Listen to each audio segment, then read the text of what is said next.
வாரத்துக்கு ஒரு தடவை மழை பெஞ்சாலும் ஒரு வாரம் ரொம்பவும் வெயில் அடிக்குது. அந்த வெயில் அடிக்கிறதுல பார்த்தீங்கன்னா, எனக்கு பின்னாடி இருக்கிற இந்த குழி சுத்தமாவே வறண்டுருச்சு. இன்னைக்கு நைட்டு பார்த்தீங்கன்னா, இதில தான் வந்து நம்ம மீன் பிடிக்க போறோம்.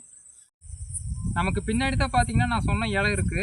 நம்ம பார்த்தீங்கன்னா, இந்த வலைய பயன்படுத்தி தான் மீன் பிடிக்க போறோம். இதில ரொம்பவும் சுலபமாவே நம்ம மீன் பிடிக்க முடியும். இந்த பக்கம் பார்த்தா சரி பின்னால திரும்பி பாப்போமேன்னு பார்த்தா அந்த பக்கம் அதனால தான் எப்பவும் நாங்க ரொம்பவும் கவனமா இருக்கணும். அது தண்ணீர் பாம்பா இருந்தாலும், அது விஷம் இல்ல அப்படின்னு நினைச்சாலும் கண்டிப்பா கடிச்சா அது வலிக்கும். அதனால அதுகிட்ட இருந்து கொஞ்சம் தள்ளி இருக்கிறது தான் நமக்கு நல்லது. நம்ம மீன் பிடிக்கிற இந்த அமுத்து வலை பார்த்தீங்கன்னா, நம்ம வீட்லயே செஞ்சது தான். அதனால எந்த மீனா இருந்தாலும் காயப்படாம என்னால பிடிக்க முடியும். ஒரு வழியா நானும் என் நண்பனும் அந்த விரால் மீனை கண்டுபிடிச்சிட்டோம். இதில் அமுத்தும்போது பார்த்தீங்கன்னா, விரால் மீன் கொஞ்சம் கூட பயப்படாது. நம்ம பொறுமையா பயப்படாம அமுத்துனாலே போதும். அவ்வளவுதான். அந்த மீனையும் நம்ம ரொம்பவும் சுலபமா பிடிச்சிட்டோம். எனக்கு தெரிஞ்சு இந்த மீன் எப்படியும் ஒரு 1/2 கிலோ வரும்னு நினைக்கிறேன். இது மாதிரி இன்னும் எத்தனை மீன் இருக்குன்னு தெரியல. வாங்க ஒவ்வொன்றா பிடிக்க ஆரம்பிக்கலாம்.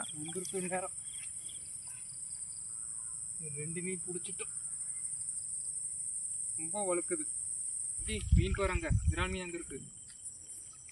மெதுவா போகணும். அது என்கிட்ட வருது.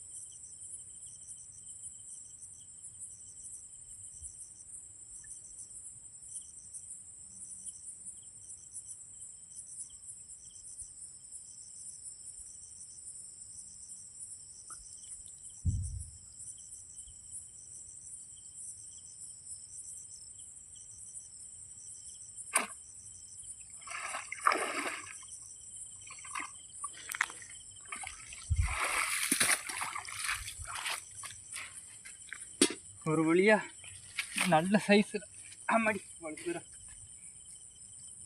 பெரிய சைஸில் ஒரு விரால் மீன் பிடிச்சிட்டோம்.